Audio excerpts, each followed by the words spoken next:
समाज में अक्सर लोग कहते हैं कि मैं उस आदमी से कोई संबंध नहीं रखूंगा क्योंकि वो तो मनुष्य है ही नहीं, वो इंसानियत के नाम पर धब्बा है। आप भी इस तरह की बातें लोगों से जब तब सुनते ही रहते होंगे।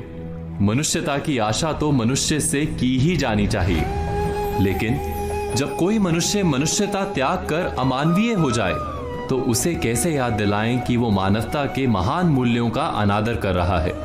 हम अक्सर इस प्रश्न से घिरते रहते हैं कि मानवीयता, मनुष्यता या इंसानियत क्या होती है। क्या इसका कोई एक तय नियम होता है?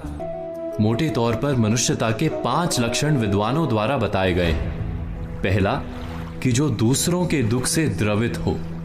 दूसरा, कि वो दूसरों को कष्ट ना दे। तीसरा, कि वो किसी के प्रति अन्याय होते देखे या कष्ट में देखे तो सहायता के लिए स्वयं आगे आए, पुकारे जाने की प्रतीक्षा ना करे।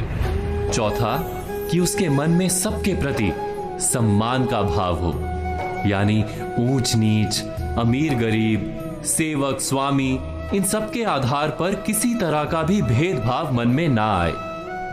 पांचवा, कि मनुष्य को अपने उदार होने का भी अभिमान ना हो।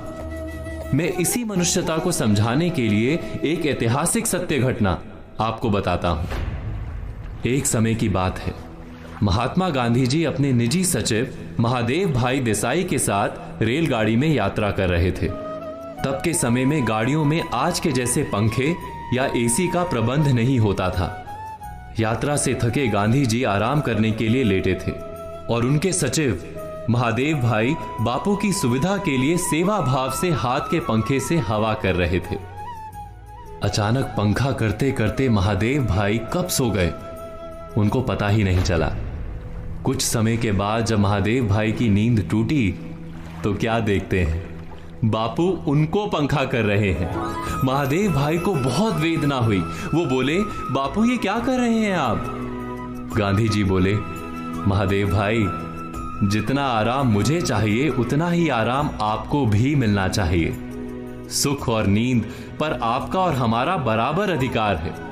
इसमें किसी भी तरह का भेदभाव कैसे चलेगा?